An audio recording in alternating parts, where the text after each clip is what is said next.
루소의 인간 불평등 기원론에 대해서 소개를 해주시도록 하겠습니다. 예, 송지우 교수님 간단하게 양력을 소개해드리겠습니다. 송 교수님께서는 서울대학교 사회학과에서 학사 학위를, 하버드 로스쿨에서 법학 전문 석사 JD 학위를 취득하셨습니다. 이후 동대학 철학과에서 박사 학위를 취득하셨습니다. 송지우 교수님께서는 2015년부터 서울대학교에 부임하셨고 국제이권, 정의론, 평등주의 등 다양한 주제에 관한 연구활동에 매진하고 계십니다. 네, 오늘 여기에 현장에 많은 분들이 와 계시는데 아마 아까 어떤 교수님께서도 말씀을 하셨지만 1타 강사의 루소에 대한 강의를 주제로 많은 분들이 참석해 주신 것 같습니다. 그러면 송 교수님 따뜻한 박수를 맞으시기 바랍니다.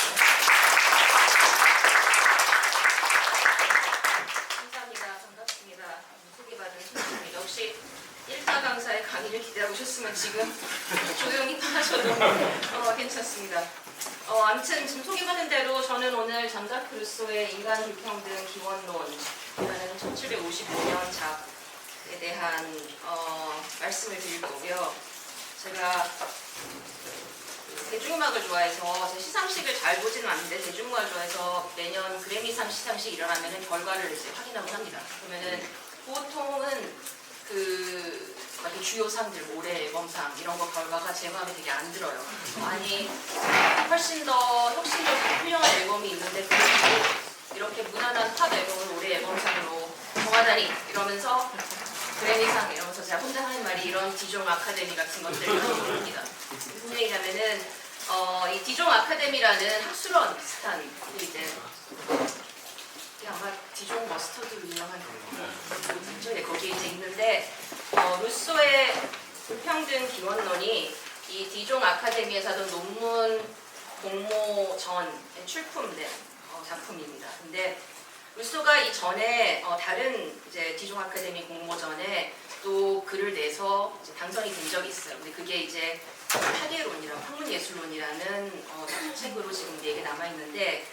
역사적으로 평가할 때 보통 학예론도 물론 훌륭한 작품이지만 그 작품은 뭔가 루소의 연구 하두를 드러낸 정도의 성과를 이뤘다면은 완성도나 뭔가 이후 철학사나 정치 사상에 영향을 준 바로는 이 인간 불평등 기원이 훨씬 훌륭한 작품이라는 평가를 받고 있고 하지만 좀 더 이제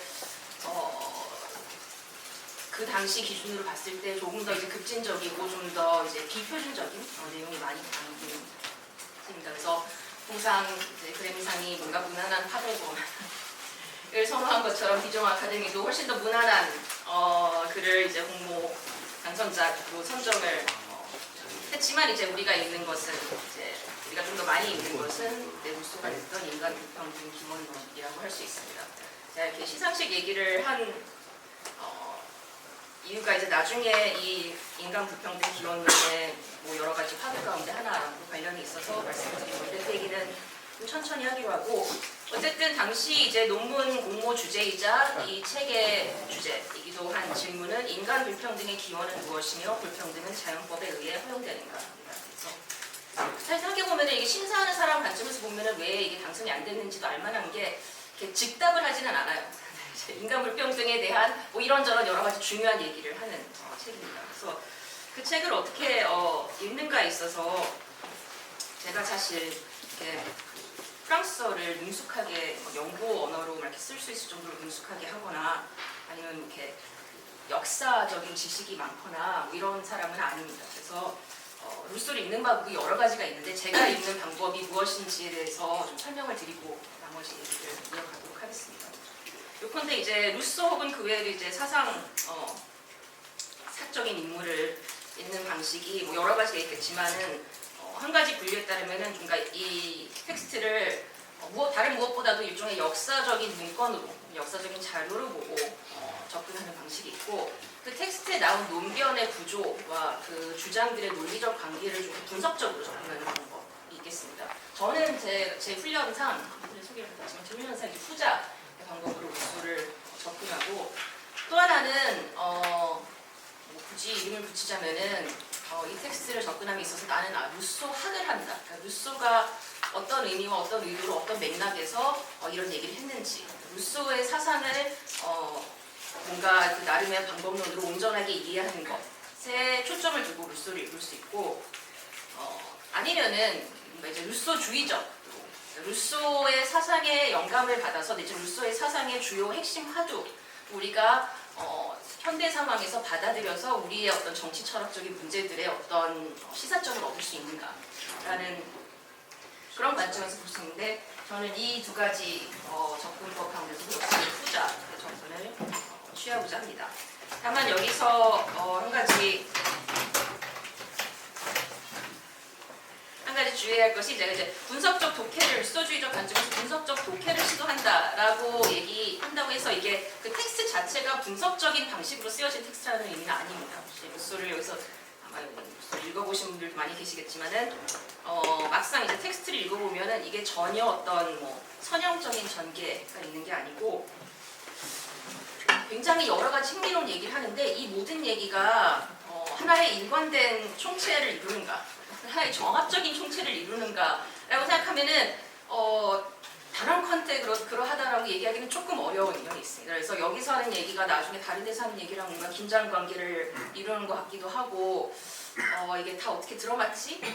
얘기했다 저 얘기했다. 그다음에 앞선 얘기랑 뒷 얘기랑 무슨 관계이지? 갑자기 딴 얘기하는 거 아닌가? 뭐 이런 생각이 들기도 하고 그런 식의 글쓰기를 하는 것으로 루소가 널리 알려져 있는데 저는 그래서 이제 이 루소를 읽으면 제가 아까 대중음악을 좋아한다고 말씀드렸는데 비유하자면은 힙합 음악을 듣는 것 같은 그런 느낌으로 이제 루소를 읽게 됩니다. 그러니까 힙합의 이런 막 명작들을 들으시면은 이제 즐기시는 분들은 아시겠지만은 보면은 이런 힙합의 명작 걸작들의 특징은 약간 좀 이렇게 혼잡하고 좀 정신사나운 이런 얘기했다가 저런 얘기했다가 갑자기 막 주제가 막 바뀌기도 하고 뭔가 그 사회 비판적인 얘기를 하다가 갑자기 그냥 자기 싫어하는 사람 디스하고 그다음에 뭐 자기 자랑 막 하고 그래서 어떤 선형적인 전개를 찾는다면은 약간 답답할 수 있는데 그럼에도 불구하고 훌륭한 앨범들은 듣고 있으면은 좀 즐겁고 감동적이고 뭔가 이 얘기했다가 저 얘기했다 하는 것 같지만은 거기서 다 듣고 있다 보면은 이렇게 뭔가 위로 떠오르는 것 같은 하나의 어떤 대단히 매력적인 사회상 같은 게 그려지는 듯하고 그리고 전달에 있어서 우리의 그 귀를 사로잡는 어떤 플로우 그다음에 재치 있는 그런 펀치라인, bar 이런 것들이 있고 또 어느 정도의 그런 익살스러운 스웨거 이런 것도 있고 근데 그게 이제 루소의 글쓰기가 약간 그렇습니다. 그래서 제 마음속에 루소의 제가 그리는 루소는 이런 모습. 근데 그래서 이렇게 읽는 게 굉장히 즐거운 반면에 루소에 대한 어떤 분석적인 글쓰기를 하는 거는 약간 좀 전에 말씀드린 것 같은 이유들로 조금 어려운데 뭐 예컨대 루소가 한 이제 명언들 가운데 뭐 이런 게 있어요. 인간은 악하다. 슬프고 항시적인 경험에 증명은 불필요하다. 그래서 살면서 이제 저 문득 떠오르는 말입니다. 살면서 막 정말 오늘은 정말 안 좋은 하루를 보냈다. 사람들이 왜 이럴까 이럴 때 인간은 악하다. 슬프고 항시적인 경험에 증명은 불필요하다. 근데 또 이런 말을 루소가 이제 한 것으로 유명한 동시에 이런 말을 한 걸로도 유명해요. 인간은 자연적으로 선하다. 그래서 이게 뭐야? 이거를 내가 루소의 인간관에 대해서 논문을 쓰려고 그러면 어떻게 뭐 어쩌라고? 이런 식의 이제 좀 약간 좌충우돌하는 얘기들 같은 게 나오는 게 루소의 글쓰기의 하나의 특징인데 지금 이 부분을 특히 예로 든 거는 이 부분이 사실은 루소의 정치 철학 전체를 이해하는데 굉장히 중요한 그래서 이 표면적인 그런 충돌 혹은 긴장 관계를 해소하는 게 루소를 해석하는 데 대단히 중요하기 때문에 예로 들었습니다. 그래서 그 해석의 실마리로 저도 동의하고 이게 뭐 제가 생각하는 게 아니라 많은 이제 루소 학자들이 생각한 해석이 뭐냐면은 인간의 잠재력은 선하게도 갈 수 있고 악하게도 갈 수 있는 그런 잠재력, 그런 형태의 잠재력을 지니고 있는데 인간이 사회 제도가 어떤 모습이냐에 따라서 그 잠재력이 발현되는 방식이 달라진다. 그래서 선하게 발현되기도 하고 악하게 발현되기도 한다라는 것이 주된 해석입니다. 그래서 이 인간은 자연적으로 선하다라는 게 이제 루소의 그 편지 글에 나온 얘기인데 그 앞뒤로 보면 이런 얘기도 있습니다. 인간은 오직 제도를 통해서 악해진다.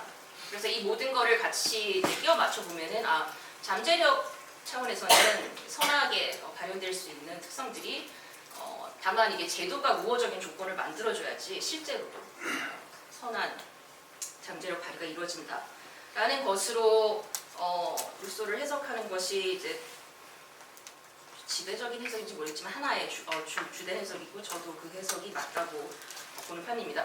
그 서양 정치 사상사고 서양 사상사 도덕 사상을 좀 이렇게 단순하게 정리한 요약들을 보면은 뭐 성악설, 성선설 뭐 이런 식으로 사상가들을 분류할 때 루소를 성선설로 많이 분류를 하죠. 근데 이게 정확히 말하면은 그냥 선하다라기보다는 그렇게 될 수 있는 잠재력을 가지고 있다. 그래서 그 잠재력이 발휘되도록 사회 제도를 설계해야 한다라는 정도의 입장으로 보는 게 맞지 않나 싶습니다. 그래서 이제 이 구간의 얘기들이 특히 중요하다 하는 말씀을 드렸던 게 루소의 사상 전체, 정치 철학 전체를 봤을 때 굉장히 중요한 하나의 목적이 바로 그러면은 그런 사회 제도를 어떻게 설계할 것인가. 그래서 루소의 그 또 다른 많이 인용되는 얘기 중에 하나가 오늘의 주제인 인간 불평등 기원론 아니면 이제 후기의 대표작인 사회계약론에 나온 얘기인데 여기서 보면 이런 얘기, 내 목적은 이렇다. 그래서 이런 얘기를 합니다. 인간을 있는 그대로 받아들이고 제도를 그 가능한 형태로 생각할 때 그랬을 때 정당하고 분명한 정치사회의 원칙들이 존재할 수 있는지를 알아보는 게 내 목적이다. 합니다. 요 파란색으로 된 부분이 약간 그 원어에서는 좀 이렇게 플로우가 좀 MC 장자크의 플로우가 느껴지는 근데 뭐 영어로 하면은 뭐 taking men as they are and institutions as they might be 라고 번역이 되는데요. 벌써 여러 말 중에 하나입니다. 나는 여기서 이제 그 있는 그대로 인간이 바로 꼭 선한 존재는 아니지만 선함의 잠재력을 지닌 존재 것이고 근데 여기서 이제 선함이라는 게 뭐냐라는 거를 우리가 좀 더 구체적으로 알아봐야 하는데 그 얘기 본격적으로 하기에 앞서서 이런 목적을 달성하기 위해서 그러니까 이건 사회계약론의 목적이라고도 할 수 있지만 루소 정치철학의 전체 목적이라고 할 수 있는데 달성하기 위해서 불평등 기원론 이 쓰여진 방식을 보면은 불평등 기원론 혹시 읽어보신 분 계십니까? 괜찮습니다. 이제 읽으시면 되죠. 읽어보신 분들은 이제 잘 아시겠지만은 약간 역사적인 이제 유사 역사적인 서술이 있습니다. 일종의 추측사 같은 거를 씁니다. 그래서 인간이 뭐 처음에는 뭐 이랬고 저랬고 그랬는데 뭐 뭘 하기 시작하는 순간 뭐 그때 모든 게 잘못됐지 뭐 막 이런 식으로 이제 뭘 해서 뭐 사람들하고 인간이 뭐 혼자만 이렇게 돌아다니다가 뭐 사람들하고 같이 살기 시작한지 뭐가 잘못됐지 뭐 이런 얘기들을 합니다. 근데 이거를 이제 역사적으로 보면은 당연히 좀 말이 안 됩니다. 전혀 이제 엄밀하지 않은 서술이죠. 그냥 자기가 앉아서 그냥 쓴 서술, 뭐 책도만 읽었겠지만, 그러니까는 근데 또한 그냥 그럼 썰인가 이렇게 보기에도 썰이라고만 보기에도 어려운. 그보다는 뭔가 좀 의미가 있고 유용한 서술이라고 볼 이유가 뭐냐면은 루소가 이제 형식은 기술의 형식으로 썼는데 뭐 옛날에 사람이 그냥 인간이 원래 이렇게 살았는데 그다음에 어떻게 돼가지고 뭘 하기 시작하고 뭘 하기 시작하고 기술의 형태로 썼지만은 내용은 사실 어떤 기술이라기보다는 일종의 규범적 탐색이라고 할 수 있겠습니다. 구체적으로 무슨 얘기냐면은 인간이 그 선함의 내용이 뭔지 일단 바로 쳐보고 선한 잠재력을 지녔다는 그 정도 사실을 전제할 때 사회 제도는 어떤 모습이어야만 이러한 잠재력이 발휘될 것으로 우리가 합당하게 기대할 수 있을까? 인간은 그냥 이렇게 될 수 있고 저렇게 될 수 있고 양쪽에 잠재력을 지닌 존재가 이렇게 있다. 그래서 그들이 한 무리를 지어서 살고 있다. 제도를 어떻게 설계해야지 그들이 서로 대함에 있어서 우리가 원하는 그런 선함을 유지할 것을 기대할 수 있는지 아니면 제도가 이러면은 그때부터는 서로 막 뭐 악하게 굴 수밖에 없겠지. 그렇게 될 거라고 그냥 예상하는 게 합리적이지. 라는 그런 형태로 갈 것인가. 이 여러 가지 그 잠재력의 발현 방향, 방식, 유형 옵션에 대한 탐색이라고 이 추측사의 형식을 지닌 내러티브를 이해하는 것이 맞겠다. 생각이고 그럼으로써 우리가 얻는 두 가지가 뭐냐면은 일종의 실천적 희망과 실천의 지도라고 할 수 있겠습니다. 그러니까는 루소도 이제 그 글을 읽으시면은 느끼시겠지만은 루소가 지금 살았으면은 어떨지 모르겠는데 그때도 루소가 뭔가 다 틀렸어. 세상이 정말 너무 안 좋아. 뭐 이런 식의 얘기를 많이 푸념 비슷한 거를 많이 하는데 루소가 이제 그 당시 보던 어떻게 보면 되게 절망적인 것 같은 그런 여러 가지 병폐들이 사실은 이게 필연적인 게 아니라 우리가 사회 제도를 잘못 만들어서 돌리고 운영하고 있기 때문에 이런 거다. 라는 이제 일말의 실천적인 희망을 얻게 되고 이런 내러티브에서 그 다음에는 일종의 실천의 지도를 얻게 되고 그러면은 사회 제도를 이렇게 하지 말고 다른 방식으로 구성하면은 좀 더 나은 세상이 가능하겠다라는 그런 전체적인 흐름과 성격의 내러티브를 가지고 그다음에 이제 구체적으로 나오는 얘기들이 무엇인가를 지금부터 좀 자세히 보겠습니다. 요컨대 이제 루소가 지향하는 선함이 무엇이고 루소가 생각하는 그런 악한 관계들은 어떤 것들인지를 좀 더 자세히 들여다보겠습니다. 그 불평등 기원론을 보면은 처음에 약간 일종의 개념 정리 같은 거를 이제 하면서 불평등을 두 가지 형태로 나눕니다. 자연적 불평등, 그다음에 정치적 혹은 도덕적 불평등이라는 표현을 쓰는데 자연적 불평등은 건강, 나이, 신체적 역량, 지력 이런 것들의 이제 차이입니다. 인간이라는 종이 있다면은 그 종의 이제 개별 개체들 사이에 이런 것들의 차이, 키 차이, 몸무게 차이 뭐 이런 것들. 그 정치적 혹은 도덕적 불평등은 루소가 이제 불평등 기원론에서 말하기로 인간의 동의에 의해서 만들어지거나 적어도 이제 제가된 인간이 그냥 그대로 두는 그런 관습적인 차이들을 지칭합니다. 그래서 대표적으로 부, 권력, 사회적 지위, 뭐 명예 이런 것들의 차이가 바로 정치적, 도덕적 불평등이고 여기서 이제 루소가 강조하고 사실 이게 그 나중에 존 롤스 등의 현대 철학에도 굉장히 영향을 많이 준 중에 뭐 통찰이랄까 아니면 어떤 입장 견해. 그러니까 뭐냐면은 자연적 불평등은 그게 정치적, 도덕적 불평등의 수단 혹은 매개체가 될 때만 우리에게 관심의 대상이지. 그렇지 않다면은 누가 누구보다 키가 크든 뭐 힘이 세든 뭐 머리가 더 똑똑하든 아니든 이런 거는 사실 정치 철학의 관심사는 아니다. 라는 것을 강조하면서 그래서 나는 앞으로는 내가 불평등 얘기를 하면은 나는 이제 정치적 불평등을 얘기할 거다라고 선언을 하고 나머지 얘기를 시작합니다.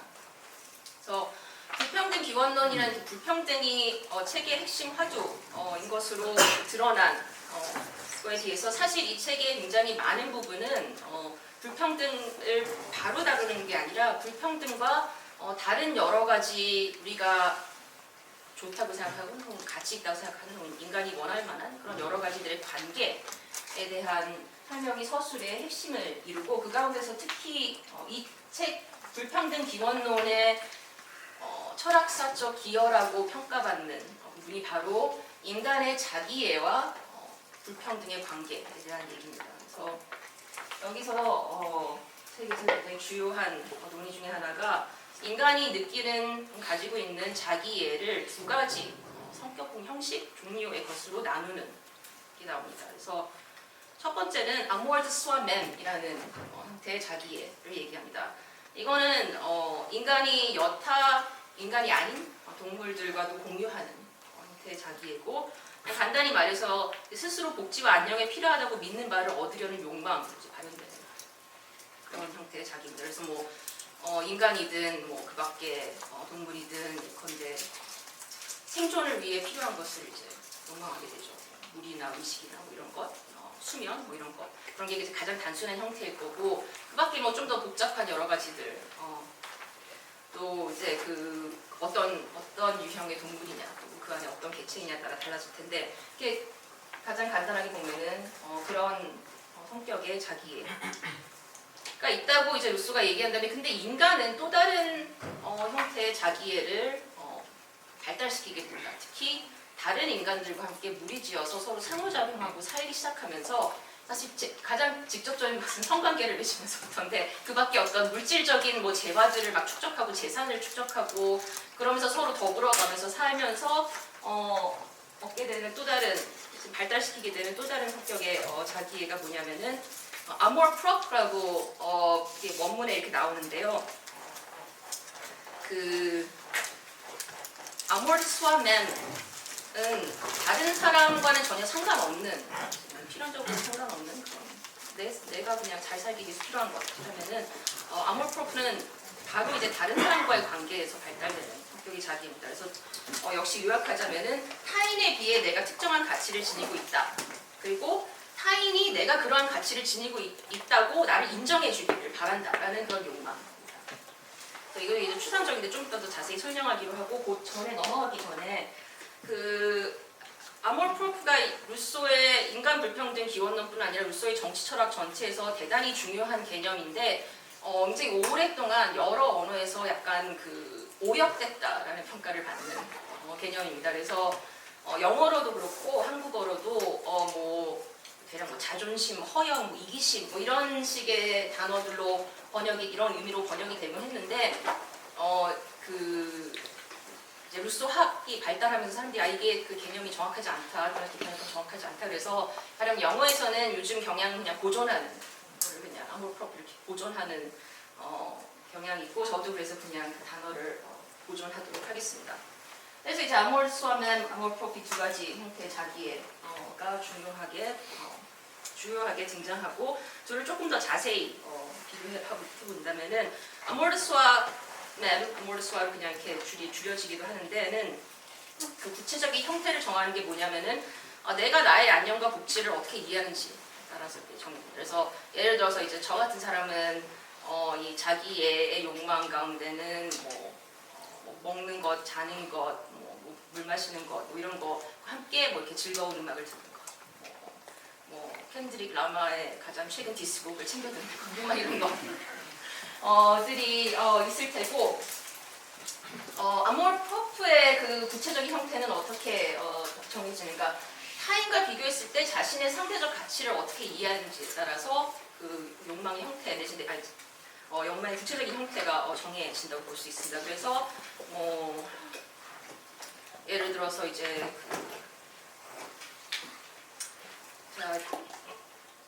음악을 좋아하지만은 음악 뉴스를 그렇게 자세히 보는 건 아니라서 잘 몰랐는데 제가 그 전에 몰랐는데 요즘 분위기로는 켄드릭 라마의 아몰 프로프는 사람들이 자기를 드레이크와 비교해서 어떻게 생각하는지에 대해서 굉장히 중요하게 결정이 될 것 같은.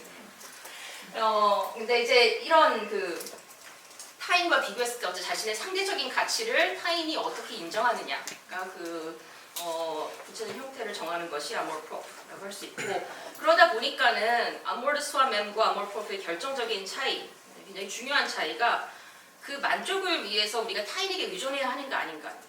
그래서 아몰르스와는 그래야 할 수도 있겠죠. 예컨대 제가 나의 아몰르스와의 충족을 위해서는 좀 그래도 일정한 주기로 내가 봤을 때 괜찮은 나에게 즐거운 랩 음악이 이제 생산이 돼야 된다. 그러면 저는 이제 랩 음악 생산하는 사람들에게 래퍼들에게 이제 의존을 하게 되겠죠. 하지만 그건 이제 아몰르스와라는 형식의 이제 자기의 필연적인 부분은 아니죠. 근데 아몰 프로프의 경우에는 그 내용 자체가 타인과 비교했을 때 내가 생각하는 나의 가치를 타인이 인정해 주느냐라는 것이기 때문에 필연적으로 타인에게 의존해야 된다는 그런 면이 있습니다. 루소의 해석을 보면은, 그리고 불평등 기원론에서는 사실 이 논의가 조금 거칠게 소개가 되기 때문에 이런 해석이 좀 조장되는 면도 없지 않은데, 루소의 해석 가운데 아몰 프로프는 언제나 좀 나쁜 것, 그래서 켄드릭 라마가 드레이크와 싸우게 만드는 뭐 그런 것 인 듯 이제 서술되거나 해석되는 그런 2차 문헌들이 있습니다만은 또 다른 해석, 그리고 제가 맞다고 보는 해석은 아몰 프로프는 사실 건강한 형태로도 발현될 수 있고 좀 병든 형태로도 발현될 수 있다라는 것입니다. 그래서 이런 해석은 특히 루소의 후기작인 에밀이라는 1762년작과 인간 불평등 기원론을 함께 읽을 때 좀 더 이제 선명해지는 해석인데요. 요컨대 건강한 형태의 아몰 프로프는 스스로의 상대적인 가치를 그냥 합리적으로 판단하고 타인이 이것을 인정하기를 이제 기대하고 원하는 그런 형태가 되겠습니다. 그래서 에밀 사회계약론, 그다음에 인간 불평등 기원론을 함께 읽으면 이제 드러나는 사실이, 여기서 이제 그 스스로의 상대적 가치를 합리적으로 평가하는 것에 대단히 중요한, 어떻게 보면 핵심적인 부분이 나와 타인 사이의 도덕적 평등, 걸 전제한다는 것. 그래서 내가 뭐 키는 더 작을 수 있고 랩 플로우는 더 뭐 흡수할 수 있지만 그래도 나와 뭐 켄드릭 라마 사이에 우리는 도덕적으로 평등한 존재지. 라는 그런 인식을 분명히 하고 이 평등한 도덕적 지위를 내 가치에 굉장히 중요한 하나의 핵심적인 부분으로 바라보는 것. 그것이 이제 건강한 형태, amour propre고 병든 이게 번역이 좀 어색해서 제가 그냥 병든 정도로 번역을 해봤는데요. 이제 엄밀히 말하자면 약간 염증이 난 상태, 좀 격앙된 그런 형태의 amour propre는 굳이 내가 타인보다 우월하다고 보는, 내가 타인보다 우월하다고 보고 타인이 이를 인정하기를 원하는 그런 형태입니다. 그래서 켄드릭 라마하고 드레이크가 스스로 내가 나 그리고 딴 사람들이 내가 낫다고 봐야 돼라고 생각하는 그런 형태가 이제 루소가 말하는 병든 형태. 그래서 영문 문헌에는 그냥 이런 표현을 많이 써요. inflamed amour propre. 그 루소의 텍스트에서 스스로 이렇게 inflamed amour propre라는 그런 명사형의 표현을 쓰는 건 아니고 amour propre가 이제 염증이 생길 수 있다. becomes inflamed라는 표현을 쓰는데 그거를 이제 거기서 차감해서 inflamed amour propre가 만연한 사회가 굉장히 문제적인 사회다라는 그런 게 이제 그 인간 불평등 기원론의 하나의 중요한 통찰이다. 해석이 지배적입니다. 그래서 특히 문제가 되는 것이 이런 병든 형태의 amour propre와 정치적 불평등의 이제 관계, 좀 이렇게 악순환의 관계가 문제다라는 것이 이제 해석이 중요한 부분인데 잠시 환기하자면 혹시 여러분 제가 말을 너무 빨리 한다 싶으면은 손을 들고 말씀해 주시면 강의 중간 평가를 생각하는데 항상 그 강의니까 말을 너무 빨리 하는 게 있어서 문득 그런 생각이 듭니다만 제가 말을 너무 빨리 하면 이렇게 해주시면은 조절하겠습니다. 정치적 불평등은 이제 환기하자면 아까 얘기한 대로 부권력, 사회적 지위, 무슨 명예 뭐 이런 것 등의 이제 어떤 관습적인 불평등이 되겠고. 루소가 인간 불평등 기원론에서 상당 부분을 할애해서 이제 구체적으로 설명하는 것이 뭐냐면은 이런 식의 정치적 불평등으로 구성되는 사회적 위계들과 병든 inflamed amour propre 사이에 어떤 악순환 관계가 있다는 것입니다. 일단 한편으로 이제 사회적 위계는 병든 amour propre 일종의 이제 그 기름 붓기를 합니다. 뭐냐면은 내가 타인보다 더 우월하다라는 생각을 가지고 그렇게 인정받고 싶다라고 하면은 그거를 이제 내가 어떻게 해야지 내가 타인보다 우월하다는 것을 인정을 받았을까라고 이제 스스로 이렇게 측정을 하려고 할 때 보통 여러 가지 사회적 위계에서 내가 쟤보다 뭐 연봉을 더 많이 받아, 내가 쟤보다 뭐 승진을 더 빨리 했어, 내가 쟤보다 뭐 팔로워 수가 더 많아, 뭐 막 이런 거를 통해서 이런 각종 사회적인 위계들을 통해서 나의 그런 상대적인 우월함을 스스로에게 입증하고 타인에게도 이제 전달하고 확인하고 하려고 하는데 자연적 위계와 달리 사회적 위계의 특징 가운데 하나가 그 어떤 뚜렷한 한계점이나 종착점이 없다라는 것입니다. 그래서 인간 모르겠습니다. 예를 들어서 인간 종의 뭐 신장이라 그러면은 대략 뭐 이 정도에서 저 정도까지, 그럼 우리가 인간이 보통 4m 이렇게 된 인간은 없다라고 치면은 그런 어떤 자연적인 한계가 있을 텐데 뭐 소셜 미디어 팔로워 수 이런 거는 자연적 한계가 뭐 인류의 숫자만큼 있겠지만은 굉장히 그 한계를 찾기가 어려운 측면이 있고 또 뭔가 새로운 위계를 항상 찾아낼 수 있고 이제 팔로워 수는 뭐 똑같이 몇백만인데 이제 보니까는 우리가 이제 그 가운데 이제 봇을 이제 추려낼 수 있는 방법이 있다. 그럼 저 사람은 그 가운데 봇이 뭐 이제 얼마고 그러면 이제 자연 팔로워 수는 저 사람이 더 많다. 이런 식으로 언제나 새로운 위계를 이제 형성해낼 수 있다. 라는 점에서 뭔가 항상 내가 좀 더 다른 사람보다 우월하다고 볼만한 징표들을 끊임없이 새로이 찾아내고 발굴하고 그거를 이제 향해서 막 노력하고 아둥바둥하고 하게 될 수 있는 것이죠. 그래서 이런 관계가 있고 또 반대편으로는 병든 amour propre가 이제 만연한 사회에서는 그 사람들이 항상 이제 그런 걸 더 찾으려고 하는 거죠. 그러니까 팔로워 수 뭐 내가 이 정도인가 이런 게 아니라 야 쟤는 몇이야.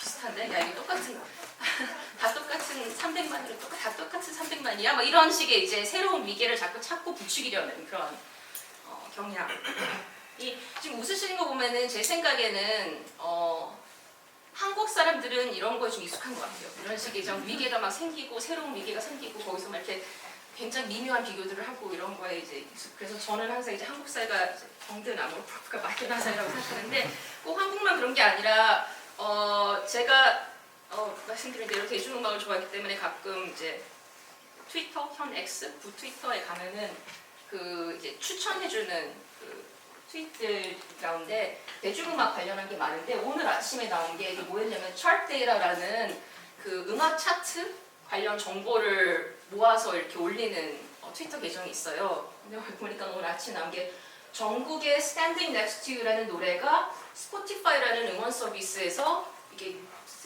6억인가요? 6억 스트림을 넘었다.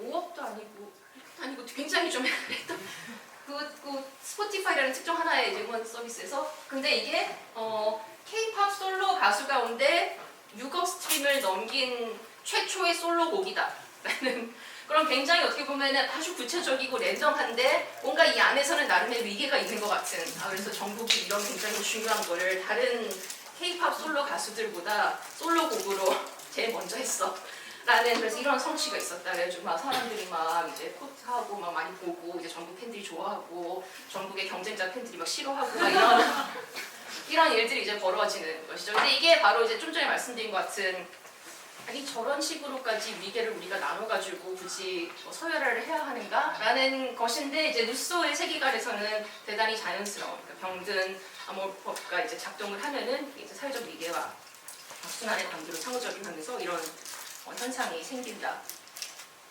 것이 이제 분석의 일부가 되겠습니다.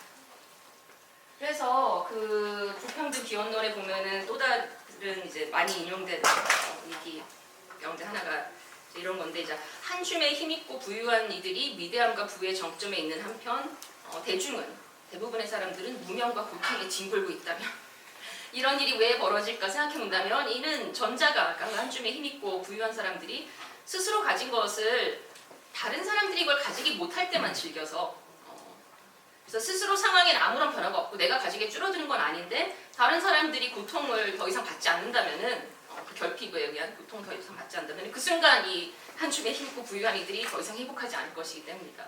그래서 내가 가진 것을 즐기는 이유의 굉장히 핵심적인 부분이 딴 사람들이 이걸 갖지 못해서 그래서 뭐 이렇게 내가 뭐 이분이 정국 씨가 그렇다는 건 아니고요. 내가 만약에 6억 스트림이 넘었다. 그래서 거기서 내가 막 좋아 막 이러고 있는데 딴 사람들이 다 6억 스트림을 좀 슬금 넘었다. 그러면은 네, 이렇게 된다. 그런 심리인 거지. 그 다음에 또 한 가지 일어나는 일이 Inflamed Amour-Prop가 만연한 사회에서는 돈의 새로운 목적이 생깁니다. 왜냐면은 돈이 그냥 내가 필요한 걸 사고 뭐 이런 수단이 되는 게 아니라 타인에 대한 나의 우월함을 확립하고 증명하는 수단이 된다는 것이죠. 그래서 불평등 기원론의 되게 좀 이렇게 통찰력 있는 하나의 관찰 가운데 하나가 그래서 사람들이 사회적 위계를 무엇으로 구성하는가 보자. 보통 이제 뭐 부, 지위, 권력, 명예 이런 걸로 구성을 하는데 결국엔 나중에 다 부로 환원된다. 왜냐면은 부를 통해서 나머지를 살 수 있게 된다. 완벽하게 못하더라도 대체로는 이제 나머지를 사는 수단으로 우리가 돈을 쓸 수가 있다. 그래서 돈이 그냥 그 루소가 이제 그 책에 보면은 약간 좀 따지고 들자면 복잡해질 수 있는 개념이지만은 진정한 필요라는 말을 많이 써요. True needs. 그러니까 나의 진정한 필요를 충족하기 위해서 돈을 쓰는 게 아니라 이 돈을 통해서 내가 뭔가 명예를 사고 지위를 사고 뭐 이런 거로써 다른 사람들보다 이제 위계에 좀 우월한 곳에 가기 위해서 돈을 쓰게 된다. 그래서 경제적 불평등으로 많은 것이 환원이 되고 또한 경제적 불평등이 이제 심해지는 그런 효과가 있겠죠. 그리고 경제적 불평등을 포함해서 그것으로 사는 여러 가지 위계의 심화. 그다음에 이게 세대를 거치면서 보통은 이제 나만 이렇게 잘 나가는 것으로 보여지는 게 중요한 게 아니라 우리 애도 그러니까 이제 우리 애가 그 지위를 물려받을 수 있기 위해서 뭐 대치동에 학원을 보내고 뭐 아니 뭐 유학을 보내고 하고 뭐 이러면서 위계가 심화되고 고착화가 되면서 마침내 이제 책에 보면은 치명적 불평등이라는 말이 나오는데 치명적 불평등의 단계에 이르게 된다. 그러면은 이런 치명적 불평등의 단계에 이르는 사회가 뭐가 문제냐? 라고 보면은 여러 가지가 나옵니다. 여러 가지가 나오는데 이런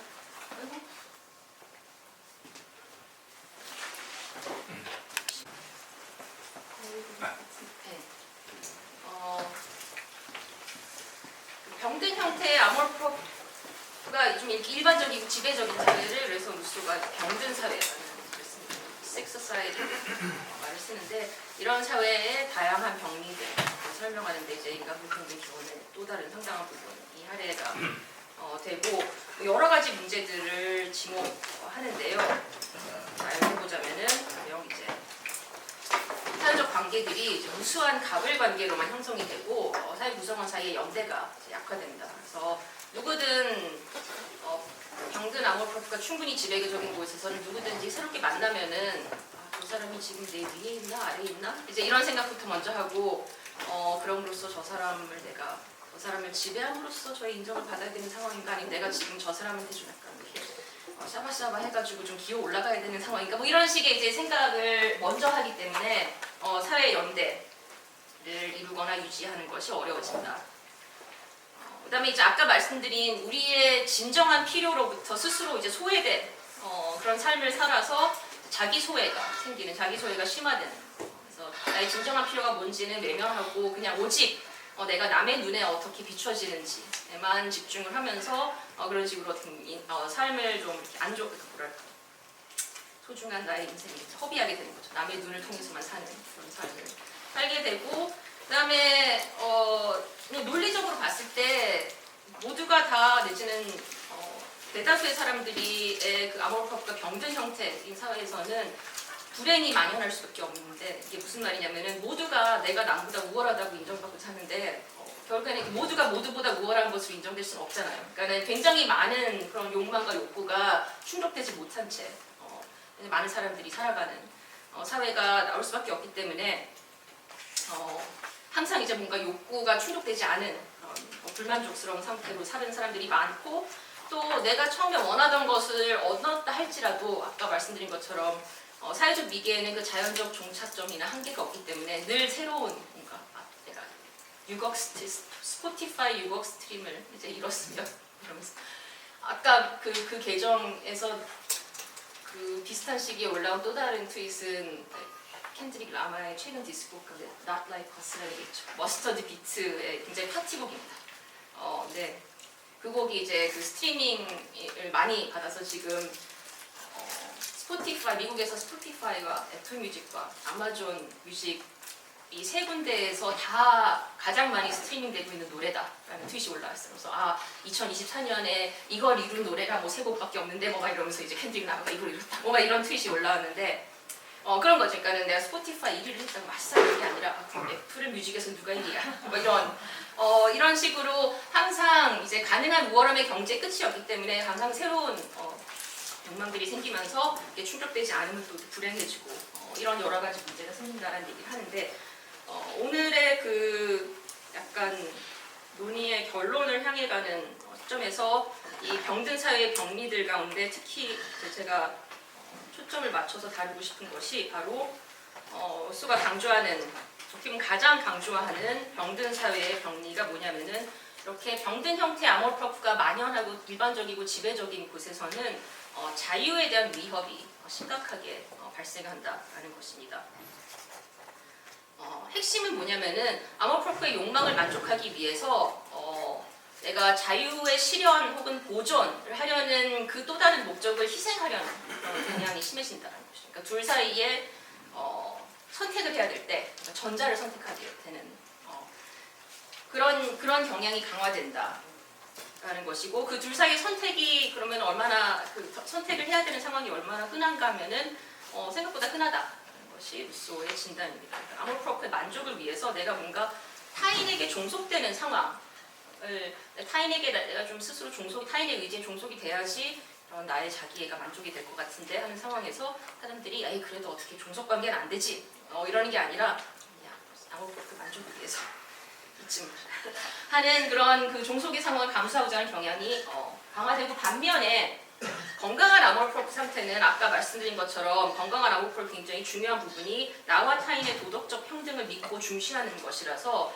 건강한 아몰프가 확실한 사람들은 일단 기본적으로는 타인과의 종속관계를 피하려는 그런 경향이 강한 것이 가장 중요한 특징입니다. 그래서 우리가 비록 내가 뭐 돈이 없지 뭐가 없냐 막 이런 마인드를 좀 이렇게 정치철학적으로 풀자면은 내가 비록 저 사람보다 뭐 돈도 없고 직급도 낮고 뭐 인기도 없고 그렇다 할지라도 그와 나는 도덕적으로 평등하기 때문에 그가 나의 좀 갑질을 하려고 한다거나 그러면은 내가 어쩔 수 없어 씨 해야 될 경우도 있겠지만은 그냥 선뜻 이렇게 그 관계에 합류하지 않는다라는 것이죠.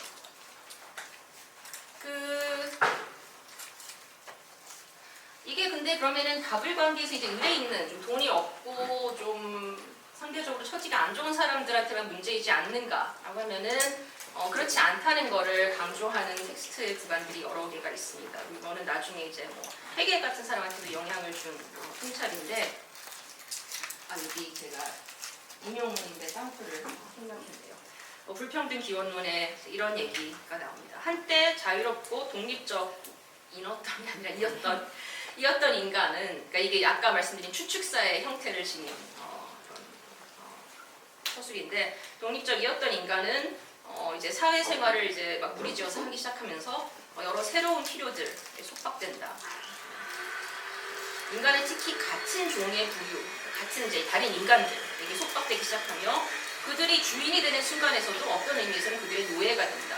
부유할 때는 그들의 봉사를 필요로 하고 가난할 때는 그들의 시혜를 필요로 하고 그냥 소박하게 중간 있다고 해서 그들 없이 살아갈 수 없는 누구든 다른 사람의 의지에 이제 항상 종속될 위험에 처하게 된다. 그래서 남이 뭐 돈이 많으면은 나는 다른 사람들에게 전혀 뭐 속박되거나 종속될 일이 없겠지라고 생각하기에는 그렇지 않다. 내가 돈이 많은 사람으로 살아가기 위해서는 엄청나게 많은 사람의 협조가 필요하고 그냥 나의 이제 일상을 뭐 도와주는 뭐 내 비서처럼 일하는 뭐 그런 사람들 뿐 아니라 이제 내가 지금 이렇게 돈 많고 그 돈 많은 걸로 돈 많아요 막 너무 좋아요 뭐 이런 걸로 인정되는 그런 사람 내 지위를 유지하기 위해서는 그런 얘기를 해주는 사람이 계속 있어야 되는 거죠. 그리고 그거를 내가 한순간 뭘 잘못하면 그 사람들이 막 이렇게 뭐 생각이 달라지는 것을 신경을 쓰고 방지하기 위해서 내 행동을 맞춰서 조율을 하고 이런 일들을 수시로 해야 되는 면에서 누군가의 주인이 되는 순간에도 항상 그의 또한 노예가 된다는 이러한 우려를 굉장히 강하게 드러내고 이 얘기를 인간 불평등 기원론에서도 하고 아까 잠깐 말씀드린 에밀이라는 후기작에서도 이 논의를 하는데 많은 시간을 할애합니다. 에밀이라는 책은 그 책은 형식이 일종의 그 교육서 같은 겁니다. 교육서 같은 거라서 에밀이라는 그 어린이를 이제 잘 키워서 에밀이 건강한 아모르퍼프를 지닌 성인이 되게끔 어떻게 키울 수 있을까 뭐 이런 얘기예요. 중간에 보면 막 이상한 뭐 영양 지금 생각하면은 저게 뭐야 하는 뭐 애한테 뭘 먹여도 되고 먹이가 안 되고 이상한 영양 정보 또 많고 그런데 좀 더 핵심은 에밀이 이제 성장하면서 다른 사람들을 알게 되고 그 사람들과 어떻게 관계를 맺는지를 이제 배워가는 과정에서 이런 상황에서는 네가 뭐 이렇게 해야 된다 저렇게 해야 된다 그 사람을 이렇게 대하고 이렇게 이해하고 바라보고 뭐 이래야 된다 이런 여러 가지 이제 교육 조언 교육론이 담긴 책인데 그 책과 불평등 기원론의 공통된 하나의 중요한 화두 가운데 하나가 아모르프가 병든 상황에서는 누구든 사회의 위계의 어느 지점에 있든 결국 다른 사람들에게 속박된 위험에 항상 처하게 된다. 그것이 자유의 굉장히 중요한 위협이다라는 것입니다. 그래서 여기서 이제 루소의 정치 철학의 두 번째 중요한 목적으로 돌아옵니다. 아까 이제 첫 번째 목적이 인간의 잠재력을 어떻게 올바른 사회 제도랑 결합해서 좋은 쪽으로 발현하느냐. 이제 첫 번째 그걸 알아보는 게 첫 번째 목적이라고 했고 거기서 이제 그 좋은 잠재력을 좋은 쪽으로 발현하는 게 무슨 의미인가를 나중에 얘기하겠다 했는데 이제 그 얘기를 좀 더 본격적으로 하려는 것입니다. 이 역시 이제 사회계약론 나온 얘기인데 사회계약론 읽으신 분 좀 더 대표적이긴 하죠. 근데 이제 그 사회계약론에 보면은 내가 지금 하려는 게 뭐냐, 사회계약의 한 이론을 제시하면서 내가 하고자 하는 게 무엇이냐, 이제는 사회계약의 목적이 무엇이 되어야 하느냐는 바로 이거다 하는 게 각자가 모두와 결합함으로써 공동의 힘으로 각자의 신체와 재산을 보호하면서도 동시에 각자가 여전히 자유로울 수 있는 결사의 형태를 찾는 것. 사회계약의 롱이 사회계약론의 전통이 있죠. 서양 정치사상사에. 그래서 루소도 있지만 뭐 로크, 홉스, 칸트 이런 사람들이 다 사회계약론자라고 하는데 기본적인 문제 상황은 이런 겁니다. 각자 도생으로 살다 보니까 뭔가 문제가 있다. 그래서 다 같이 모여서 일종의 정치 공동체를 하나를 만들어야 되는데 그 정치 공동체를 규율하는 핵심 규범들이 어떤 내용이 돼야 되는가. 그래서 그 내용을 담아서 우리가 다 같이 모두가 함께 계약을, 일종의 사회 계약을 해서 그 핵심 규범에 따라서 사회를 구성해서 이뤄 나가면은 각자 도생하는 것은 낫다. 뭐 이런. 근데 그 사람마다 그래서 그 계약의 목적이 뭐냐에 대해서 사상가마다 조금씩 다른데 이제 루소는 이렇게 보는 거죠. 힘을 합쳐서 우리 가지고 있는 거, 우리 몸뚱아리도 보호하지만 그런 동시에 내가 여전히 이렇게 막 딴 사람들이랑 뭐 공동의 규율을 만들어서 그걸 따르고 하지 않을 때 비교했을 때도 이 정도면은 충분히 자유로운데? 라는 그런 자유를 유지해야 된다라는 것이 목적의 중요한 부분이고 에밀에 보면은 나중엔 좀 더 강한 주장을 합니다. 우리가 사회계약을 통한 일반 의지의 통치 아래 있을 때 자연 상태에서처럼 그냥 자유로운 게 아니라 그보다 더 자유롭다. 좀 더 양질의 자유를 누릴 수 있다. 라는 얘기를 합니다. 그럼 이 모든 게 이제 그 인간은 불평등 기원론에서 말하는 그런 불평등과 무슨 관계냐 했을 때 사회계약론에 좀 더 이제 그 아까 본 인용문 이어서 이제 내용 읽어가다 보면은 이런 얘기가 나옵니다. 그래서 사회계약을 이렇게 했을 때 입법의 두 가지 핵심 목적은 자유와 평등 유지하는 것이다 라는 얘기가 나옵니다. 자유 얘기는 좀 전에 이제 계약의 목적이 자유로운 상태에서 우리가 재산도 모으고 그러는 거다라고 했다는 거에서 이제 이해할 수 있는데 평등이 갑자기 뜬금없이 등장합니다. 왜 그러냐면은 자유에 대해서는 개인의 의존 혹은 부자유는 그만큼 우리 모두의 힘을 약화시키니까 자유를 보호해야 된다라고 하고 그 다음에 평등에 대해서는 되게 단순하게 이렇게 얘기해요. 평등이 입법의 목적이 되는 이유는 자유는 평등 없이 존속할 수 없기 때문이다.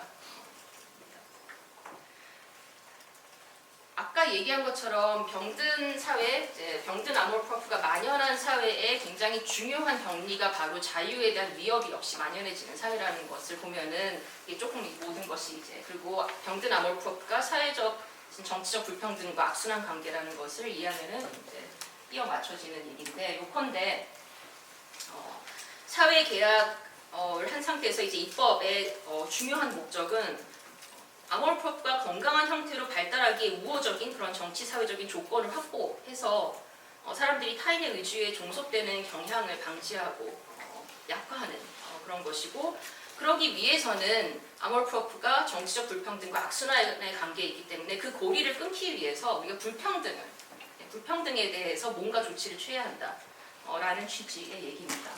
그래서 여기 이제 그 사회제도의 역할을 이거는 인간 불평등 기원론보다는 후기자 사회계약론과 에밀에서 많이 나오는 얘기인데 사회제도의 역할을 정치적으로는 일단 일반 의지로 규율되는 사회를 만들어서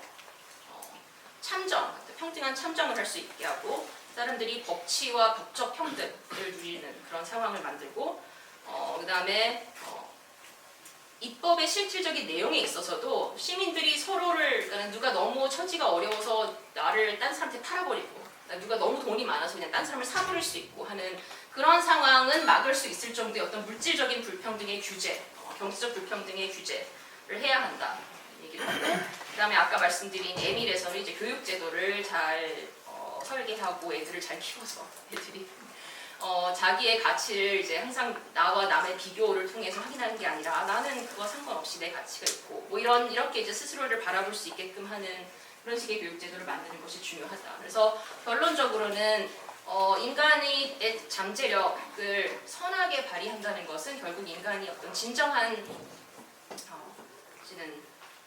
건강한 아몰프를 형성해서 자신의 이제 진정한 필요가 무엇인지에 귀 기울이고 진정한 행복을 찾을 수 있고 자신과 다른 사람들의 관계를 도덕적인 평등의 관계로 이해하고 그럼으로써 타인에게 종속되기보다는 자유로운 인간으로 살아갈 수 있게 하는 것. 그것이 이제 인간 잠재력의 그 선한 발현이고 그러기 위해서는 사회제도를 이런 식으로 막 만들어야 된다라는 것이 정치 철학의 큰 그림이라고 할 수 있겠습니다. 이러한 루소의 그 평등에 관한 논의가 현대까지 이어지는 어떤 평등주의 이론의 영향을 줬습니다. 특히 평등은 물론 그 자체로도 중요할 수 있지만 여러 다른 중요한 목적의 수단으로서도 중요하다라는 그런 좀 다원적이고 복합적인 평등주의 이론의 한 중요한 이제 계기가 됐다고 많이 평가받습니다. 그래서 평등은 이제 아까 우리가 한 얘기를 환기한다면은 병든 아몰프로프와의 그 상관관계를 통해서 평등이 어느 정도 보장되는 사회에서 사람들이 좀 덜 불행하고 사람들이 자신으로부터 좀 덜 소외되고 뭐 이런 여러 가지 그런 수단적인 중요성을 지니고 또 핵심적으로는 자유가 평등 없이 존속할 수 없다라는 그런 수단적인 중요성을 지녔다는 것을 강조하는 그런 복합적인 평등주의 이론의 전통에서 가령 이제 이런 분들 제일 유명한 분은 아마 존 롤스의 정의론이나 그밖에 이제 T.M. 스캔넌, 토머스 네이글 같은 철학 전공하시는 분들은 잘 아실 만한 그런 정치 철학자들인데 이 사람들의 복합적인 평등주의 이론에 많은 영향을 준 것으로 평가됩니다. 관련해서 혹시 관심 있는 분들은 머튼 오니얼이라는 영국 철학자가 2008년에 쓴 논문이 있는데 제목이 What should egalitarians believe? 라는 논문이에요. 평등주의자는 무엇을 믿어야 하는가? 라는 논문인데 거기 보면은 이런 평등주의 전통에 대한 얘기가 자세히 나오고 그 얘기의 이제 결론은 이런 거죠. 평등은 그냥 그 자체로 중요한 거다. 언제나 그 자체로 중요한 거다라고 보는 대신에 평등이 그 자체로는 안 중요한데 근데 다른 것의 수단으로 중요할 수도 있다라는 식의 좀 더 유연하고 섬세한 사고를 하기 시작하다 보면은 결론적으로는 혹은 궁극적으로는 좀 더 여러 가지 근거를 지닌 명분을 지닌 좀 더 강력한 평등주의를 우리가 이론을 구성할 수 있다라는 것입니다. 그래서 그러한 평등주의 전통에도 루소의 인간 불평등 기본론이 많은 영향을 주었다. 라는 얘기까지 하고 오늘 논의를 마무리하겠습니다. 감사합니다.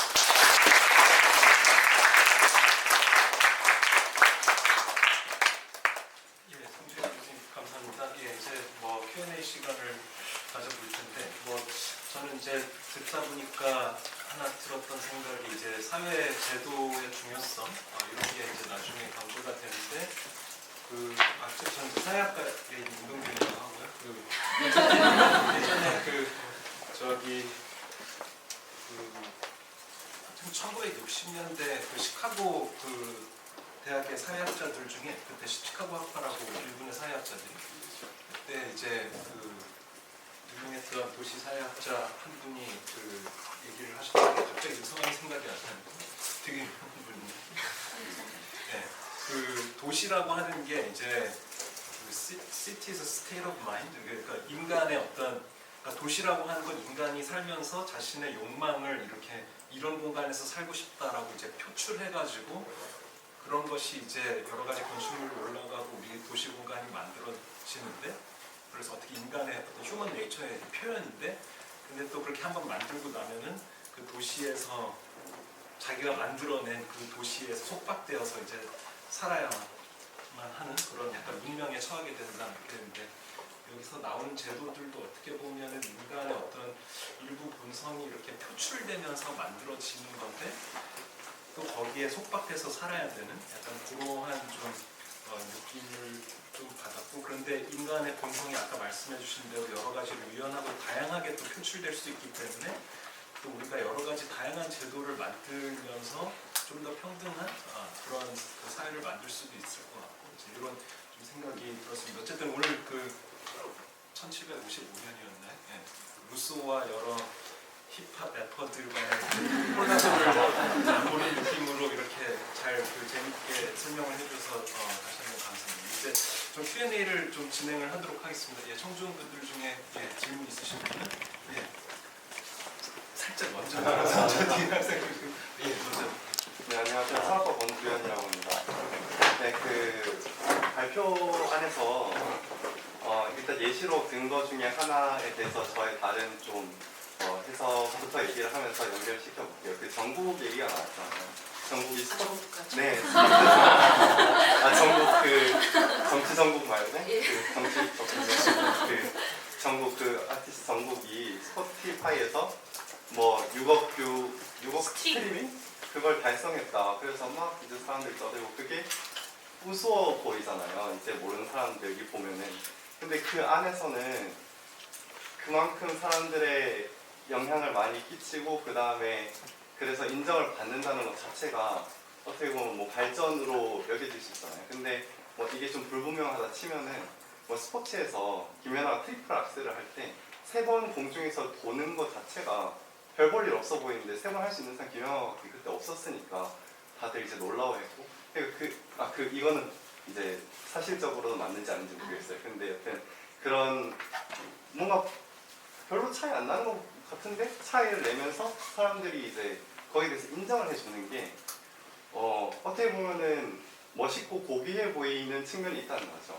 근데 그거를 이제 조금 잘 캐치하는 사람이 니체인 것 같아요. 니체가 이제 타인과의 경쟁을 되게 긍정을 하면서 오히려 거리의 파토스를 되게 강조를 하죠. 나랑 쟤랑 차이가 있고 나는 쟤랑 더 차이가 날 거다. 그렇게 해서 난 좀 더 고귀한 사람이 될 거다. 이렇게 얘기를 하는데 그래서 아예 루소랑 반대인 것 같아요. 그 병리적 아모르프루퍼가 만연한 사회를 이제 비판하는데 오히려 이제 평등을 강조하는 사회에 대해서 많이 비판을 해요. 그래서 그 병리적 아모르프루퍼가 그런 게 없는 좀 건강한 식으로 발현이 된 사회에 대해서 4가지 장점을 얘기했잖아요. 그 PPT에서. 그래서 사회적 연대가 뭐 더 강화될 수 있다. 근데 니체 같은 경우에는 평등한 약자들의 포갑이 있을 수 있다. 다수의 포갑이 있을 수 있다. 2번째, 남의 눈에 의존된다. 자기 소외가 일어난다. 근데 어떻게 보면 니체 입장에서 그건 피어 리뷰인 거죠.